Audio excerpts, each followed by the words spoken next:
Man, I'll tell you what, even before hitting record, I can feel the hate that this video is gonna get. But I ask you to hang on to it until the end of the video. In today's video, we're gonna be looking at whether you should buy a 270 Winchester in 2023 or after this date. We're going to be looking at some of the pros and cons, comparing it to other cartridges, and ultimately I'm going to give you guys my decision whether I would buy one or not, and perhaps some alternatives for you to consider. So without further ado, let's jump straight into it, shall we? So the year is 1923. Yes, 100 years ago. The engineers and ballisticians at Winchester Repeating Arms Company designed and developed the 270 Winchester, or .277 bullet diameter. It's based on the popular 30-06 at the time, and when it eventually releases to the public, they offer rifles chambered in, and it immediately gains mainstream popularity. Now, fast forward to 2023. Should you still be considering buying the 270 Winchester? Here are some of the pros and cons we're going to be looking at. Starting us off with projectile weight. The 270 Winchester shoots an average projectile weight of around about 130 grains to 150 grains. Now that is pretty similar to the modern day 6.5 Creedmoor or even the 260 Remington. So for the purpose of the exercise, when we get to looking at external ballistic performance, we're going to be comparing it to a 6.5 Creedmoor. Please don't hate on the video just yet. Try and make it to the end before you make a reasonable comment, and let's leave the discussion in the comments.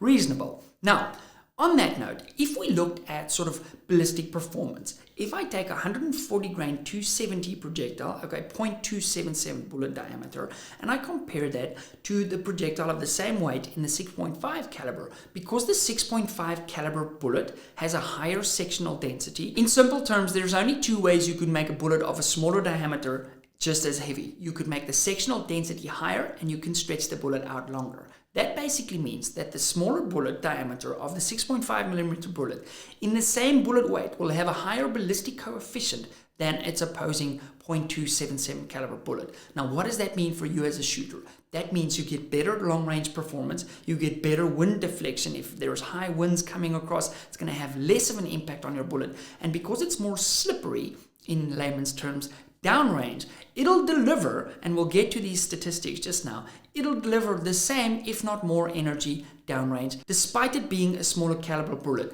Not only that, but a higher sectional density leads to better penetration. And we all know that better penetration is a good thing, especially in a hunting sense. As an example, if I go onto Burger Bullet's website and I pull up the 140 grain 270 bullet and the opposing 140 grain 6.5mm bullet, this 270 bullet will have a G7BC of .258, and the 6.5mm bullet will have a G7BC of .307. So as you can see, that's quite a significant advantage to the 6.5mm bullet. Now, let's have a look at a more practical set of data. What does it look downrange in terms of bullet drop? What does it look like in terms of energy delivered on target? And how much does the wind affect the flight of these bullets? In order to keep the data objective, what I did was I looked up two federal loads shooting similar bullets. In fact, the 6.5mm offering shoots a 135 grain bullet, not a 140 grain bullet. And I'm going to show us the numbers at 500 meters, around about 550 yards, which is really the limit in terms of, hunting performance. At least that's the maximum sort of shots that I want to be taking with a cartridge of this size. First up, the Federal 270 load. So at 500 meters, it's still going to be hitting with 1,349 foot-pounds of energy. Now, the general rule of thumb is you want to make sure that your bullet is hitting the animal. This is in a hunting sense. Obviously, when you're shooting steel, it makes no difference. But if you're hunting, you want to hit the animal with at least 1,000 foot-pounds of energy. So we're still punching way above that, which is to be expected at this sort of range for a highly powerful cartridge, the 270 at 500 meters. So 1,349. The time of flight is 0.66 seconds. The up dial is 2.9 MRAD. Okay. And the total wind deflection for a 15 kilometer per hour wind from 9 o'clock is 0.9 MRAD. I will have sort of a translation for the US guys, or wherever you're watching from, whether you're using centimeters or inches. Let's also not argue which one of the two is better, because we do know that the metric system is superior. Next up, the Federal 6.5 Creed load. It's 135 grains, not 140. So we're sacrificing a little bit in terms of knocking power, but the numbers are still quite interesting. So at 500 meters again, it's going to hit actually slightly harder than the 270. It's going to hit with 1,372 foot-pounds of energy. My flight time is going to be basically the same, 0.67, so slightly longer flight time than the 270, which is to be expected because the 270 is leaving the muzzle significantly faster than the Creedmoor would. Okay, again, long action, long powder column, more powder, bigger boom, faster bullet. Very simple. I could have been a ballistician. Our vertical correction is going to be 3 mil. Remember the 270 was 0.9. Again, that is to be expected. More speed. The 270 is still beating us here.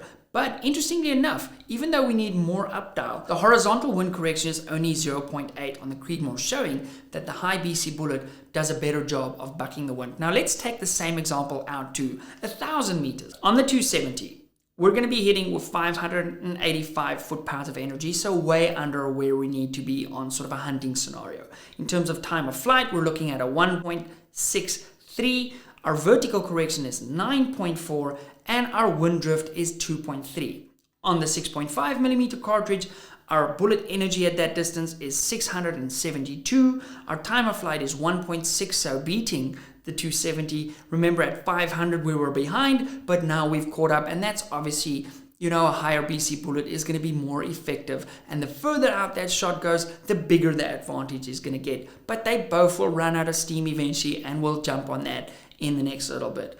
Also, our vertical correction is going to be 9.3, and our wind drift is going to be 2 mrad. So as you can see, there's an advantage when you start going out to 1,000 meters, but maybe that's not for you, but it is relevant in terms of the discussion because it all depends on what you want to do with your rifle. If you want to get into the reloading rabbit hole, which is highly rewarding to do, and I've got a lot of videos on those if you want to check those out, make sure you are subscribed to the channel, by the way, and leave a like and a comment at the end. If you want to be mean, wait till the end and then we'll have a reasonable discussion.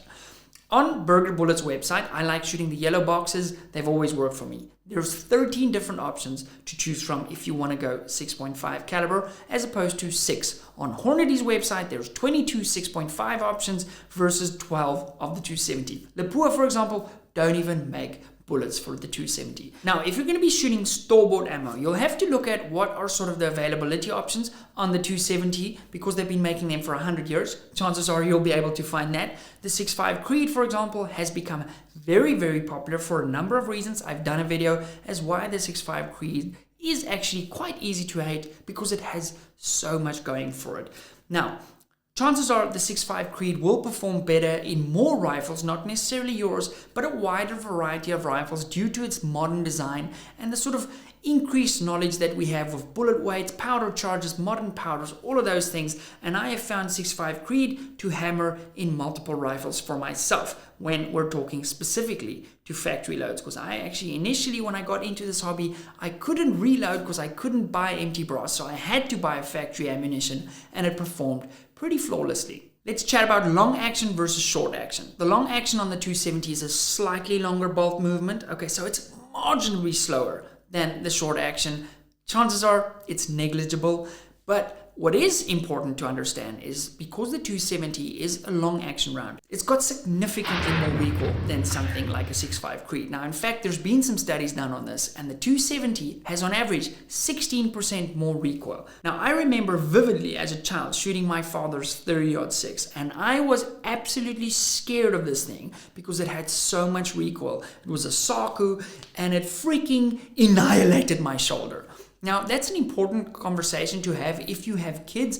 You want a rifle that is more sort of soft shooting. The 6.5 Creed is going to be more forgiving. If you're a shooter that is recoil sensitive, in other words, you have a tendency to flinch because you're a little bit scared of the recoil, a rifle that recoils less, I always find, is easier to shoot. That's why we shoot a lot of small cartridges like the one you see behind me, like the 6-dasher. It's got almost no recoil, and you're able to put that bullet exactly where you want it to. Let's be honest, less recoil is also significantly more enjoyable if you just want to go out to the range and have a lot of fun. If you're shooting a 300 Ultra Mag or a 300 Weatherby Mag, it is not fun to shoot 20 rounds. But if you're shooting 20 rounds of 6.5 Creed or Dasher or 223, it's fun the whole day long because you're not getting beat up by your rifle. So in conclusion, should you buy a 270 Winchester in 2023? So let's look at the facts.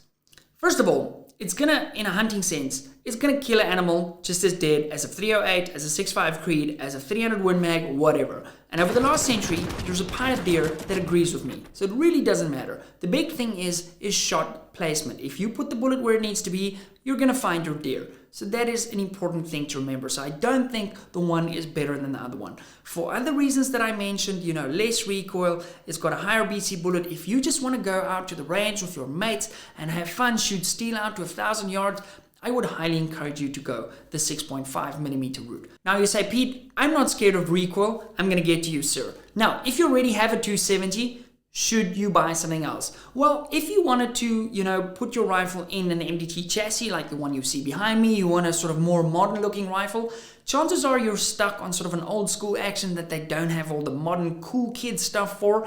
Now again, the deer doesn't care what chassis or stock your rifle is in. It's going to drop dead if the shot placement is there. But if you want to modernize things, then yes, you could consider it.